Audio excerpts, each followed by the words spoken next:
नमस्कार, आपण पाहत आहात दैनिक लेटेस्ट न्यूज। भुसावळ शहरातून घरफोडीचा धक्कादायक घटना समोर आली आहे। शहरातील जाममोला परिसरात नॅशनल उर्दू हायस्कूलच्या मागील गल्लीत भाड्याच्या घरात राहणारा सय्यद लोकमान सय्यद उस्मान वय 44 वर्ष यांच्या घराचे कुलूप आणि कडी-कुंडा तोडून घरात चोरी झाल्याची घटना समोर आली आहे। प्राथमिक माहितीनुसार 10 ऑगस्ट 2026 रोजी दुपारी सुमारे 1 वाजता सय्यद लोकमान यांची पत्नी आणि मुलगी चोपडा येथे त्यांच्या पत्नीच्या माहेरी गेले होते। यानंतर 11 ऑगस्ट रोजी संध्याकाळच्या सुमारास सय्यद लोकमान हे भुसावळमधील भजिया गल्लीत परिसरात राहणाऱ्या त्यांच्या वडिलांच्या घरी गेले होते। त्यानंतर रात्री सुमारे 9 वाजता पाण्याची बाटली घेण्यासाठी ते आपल्या भाड्याच्या घराकडे गेले। मात्र घराजवळ पोहोचताच त्यांना घराच्या दरवाजेचे कुलूप आणि कडी-कुंडा तुटलेल्या अवस्थेत आढळून आला। घरात प्रवेश करून पाहिले असता घरातील सामान अस्तव्यस्त पडलेले दिसून आले। या दृश्यामध्ये घरातील सामान अस्तव्यस्त झाल्याचे स्पष्टपणे दिसून येत आहे। घटना लक्षात येता सय्यद लोकमान यांनी तत्काळ घर मालकाला बोलून संपूर्ण प्रकारची माहिती दिली। घराची पाहणी केल्यानंतर कपाटातील रोख रक्कम चोरीला गेल्याचे त्यांच्या निदर्शनात आले। त्यांच्या माहितीनुसार कपाटातून सुमारे 44,000 रुपये रोख रक्कम गायब झाली आहे। तसेच त्यांच्या लहान मुलीसाठी पैसे जमा करण्यासाठी ठेवण्यात आलेल्या गल्ल्यातील रक्कम ही चोरीला गेल्याचे त्यांनी सांगितले आहे। मात्र या गल्ल्यात नेमकी किती रक्कम होती याचा सध्या अंदाज नसल्याचे समजते।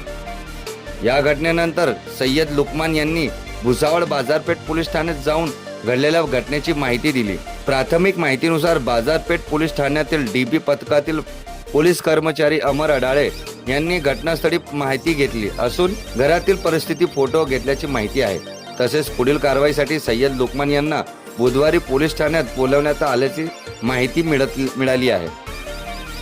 कल 1 बजे मैं यहाँ से गया था चोपड़े के लिए और मैं आज रात को 9 बजे भुसावल आया और घर पे जब आके देखा तो मेरे घर का ताला टूटा हुआ था। फिर मैंने थोड़ा झाँका घर में और उसी घर मालक को बुलाने गया। घर मालक को बुला के घर मालक को मैंने बताया कि मेरे घर में चोरी हो गई। फिर बाजारपेठ पुलिस चौकी में मैं गया और मैंने कंप्लेंट किया। फिर पुलिस वाले आए, उन्होंने आके सब देखे ये सब हुआ है और गल्ला भी चोरी हुआ। 44,000 रुपये चोरी हुए और गल्ला चोरी हुआ है।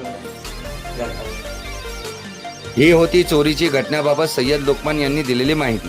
दरम्यान या घरफोडी मागे नेमका कोणाचा हात आहे? घर बंद असल्याची माहिती चोरट्यांना कशी मिळाली? चोरी करण्यापूर्वी घराची रेकी करण्यात आली होती का? आणि चोरी गेलेल्या रकमेचा नेमका आकडा किती आहे? या सर्व प्रश्नांचे उत्तर पोलीस तपासानंतर स्पष्ट होणार आहेत। सध्या या प्रकरणातील पोलिसांकडून पुढील तपास आणि कारवाई सुरू होण्याची अपेक्षा आहे। भुसावळ शहरात घरफोडीच्या या घटनेमुळे परिसरात नागरिकांमध्ये चिंता निर्माण झाली आहे। या प्रकरणात पोलिसांकडून चोरट्याचे शोध घेऊन चोरीचा धडा लवकरात लवकर लावला जातो का याकडे आता नागरिकांचं लक्ष लागलेलं आहे। अशा स्थानिक आणि ताज्या बातम्यांसाठी दैनिक लेटेस्ट न्यूजला सबस्क्राईब करा, व्हिडिओला लाईक करा आणि ही बातमी जास्तीत जास्त शेअर करा। कॅमेरामॅन हरीश खरारे सोबत मी मुख्य संपादक हबीब चौहान। पाहत रहा दैनिक लेटेस्ट न्यूज। धन्यवाद।